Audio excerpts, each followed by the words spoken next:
Din Angie, tfajla ta' 20 sena. Kienet dejjem indipendenti, anki żgħira. Angie, tfajla li tħobb il-ħajja. Konna noħorġu fl-imkien għandna ħafna stejjer, konna għamlu ħafna sleepovers, karaoke u hekk. Tfajla mimlija mħabba. Niftakar għatejli jien irrid niżewweġ sakemm għandi 18 tal-mamlu l-parents tiegħi. Wieħed mill-akbar delizzji ta' Angie huwa s-sfin. F'dan il-filmat Angie tidher qed tisfel moħħ ta' Roberta.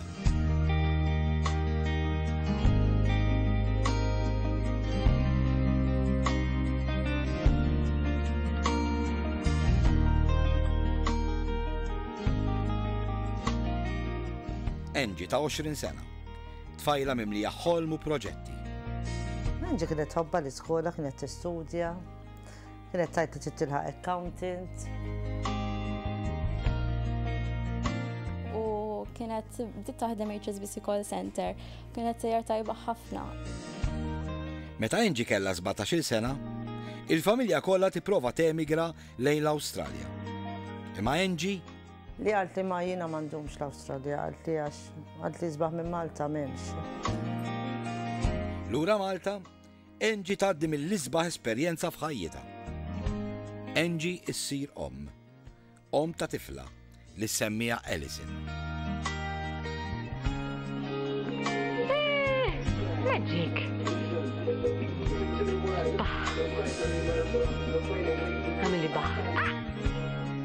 Meta kellha tarbija, ma ħallitniex minnu ta' bikwita, ma mija tlanna l-barra bil-bejbi mxi ħammollu. Issa li saret Angie tnaqqas ħafna mill-ħruġ. Minkejja li għandha biss 20 sena. Paċi fil-wek jisu kien ta' passat issa ridet affarijiet toħroġ ma' żgħira noħdu swings, morru jogging fl-imkien affarijiet hekk kienet iktar tieħu gost.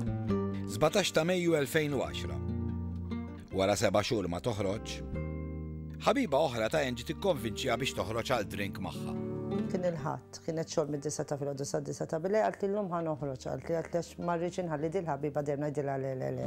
U bit let malajr u tant konninna ma narawha bit-takkuna u b'naqra make-up li tifla oħta ħalset mit-tieqa ta' barra wara ta' nieżila. Min jissendum għalt li mata min jissendum.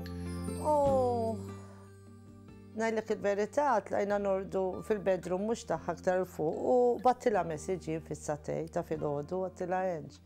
Għattila ħna qegħdin nirdiv dik il-kamra biex tiġi għal Alison ma risponditniex lura.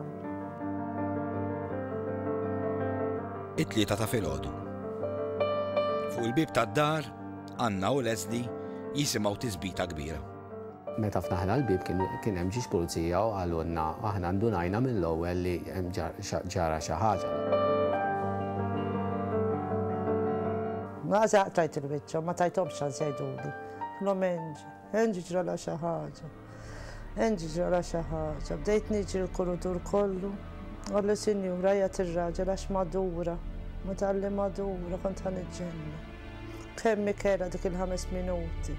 Nixfa, kont ħammu. Anna u Leslie jitilqu jiġru lejn l-isptar. Wasalna. Rajt il-ħabiba tagħha fil-emerġenza, min kellha qata fuqha, kienet qed tikbi għaltla fejn jenġet li le ma rajtix.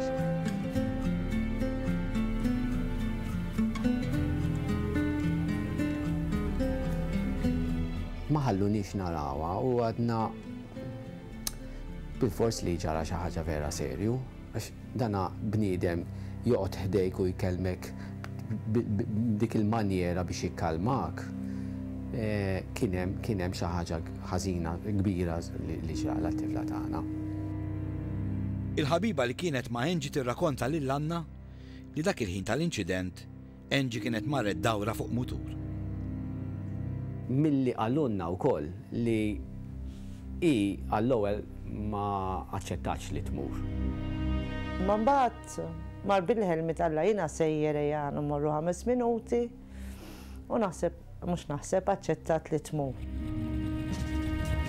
Waqt li jkunu għaddejjin fuq il-mutur, is-sewwieq jitlef il-kontroll.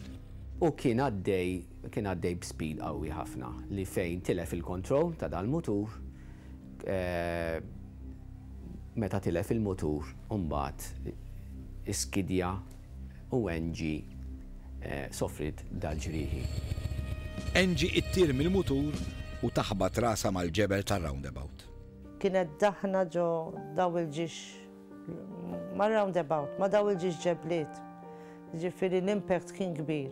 U Angie ma tkaxkritx, mank tkaxkrit, għax ngħidlu daw roundabout bħal dik. Angie tinsab fil-periklu tal-mewt. Dak il-ħin bejjet nara l-mara tiegħi ħażin, jiena ma bdejtx inħossni tajjeb. In-nifs ma kienx qed ikun tajjeb. Kont hija sitwazzjoni fej ma nafx naqbad nagħmel, qisni rrid nagħmel koraġġ il-mara tiegħi. Jien attwalment naf li t-tifla tiegħi qiegħda fil-periklu tal-mowt, ma nafx naqbad nagħmel.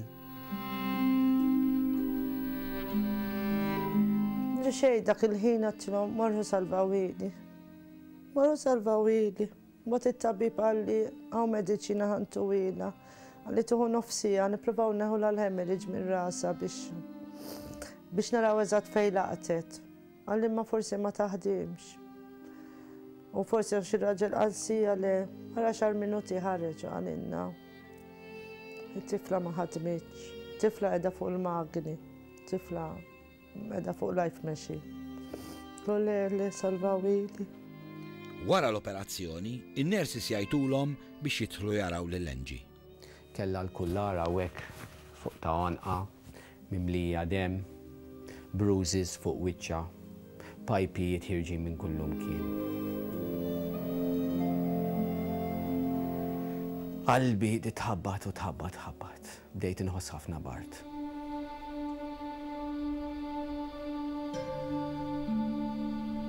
U jimmort l-isptar, kważi aċċitata kont biex nara. U għallu li tipo kalma x'mix ħaġa sabiħa li ħatara. Insomma tħad dejja. U ma konniex inkellmuha, kienet f'koma, induced koma. Ma konniex inkellmuha, ġast nibqgħu hemm, nħarsu lejha u nibku. Anna tibda taqta' qalba. Anna tibda taħseb li binta se tmut. Nirringrazzja minn Wildun Viktor Grek għax għaddisum. Jiġi ħdejna, kien jiġi konfortjani. Ngħidlu ma kalla jeżisti, irrid intilu. U jgħidli li jkun Alla minnu, u paċenzja. Angie tagħmel sena l-isptar tikkumbatti biex tgħix.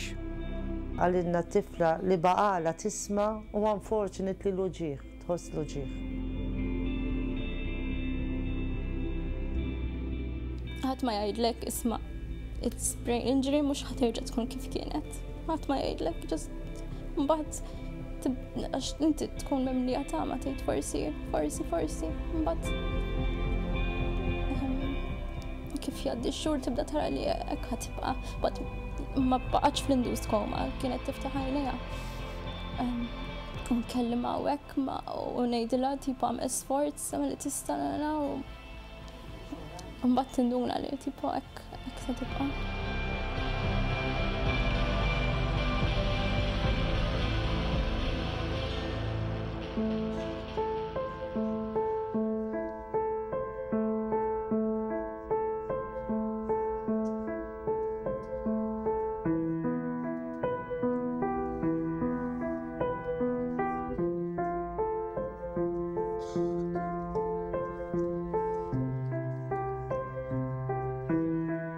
Illum il-ġurnata minkejja li għamlet xi ftit progress, Angie tinstab fi stat veġitattiv. Ma titkellimx, ma tikolx, ma tarax sew. Illum Angie qiegħda f'kundizzjoni fej qiegħda fuq bedbound, qiegħda fuq sodda, għadha ħajja, għadha tieħu nnifs weħedha, tikol ma tikolx minnu fija, tikol bil-feeding peg, għandha l-ikel tagħha u tikol minna. U daqshekk dik hija Angie llum il-ġurnata. Inti tifla speċjali, u rrit noħroġġa, u rrit mur passiġġa bija. Irrit inti għal-ħajja normali, normali. Jina issa kull ma ngħidilha l-Enġi, il-passat għadda, il-kbir għadda, u ġieħ m'hemmx iktar. Jekk jgħidu li jekk hemm bżonn operazzjoni oħra, naħseb ħadd inħallihom jagħmluha, ħalluha hekk ma rridix tbati. Il-ħajja l-familja ta' Angie tinbidel mill-lejl għan-nar. 5 minuti li bidlitilhom ħajjithom kompletament. Ġini nagħmel ġurnata, ma konx niflaħ nitħoda Angie, jew għax inkunu joħlom dbija normali, kif kienet, vivaċi, mamija noħorġu.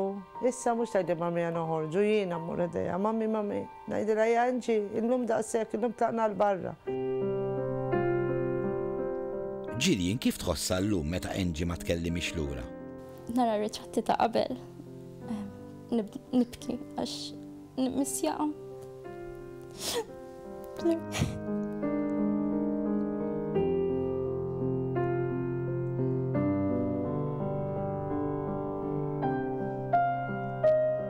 Il-persuna li nara l-lum tipo inħossni iktar close issa magħha issa millik probabbli qabel għax issa tipo naf il-familja tagħha dejjem hawnhekk naf it-tifla tagħha.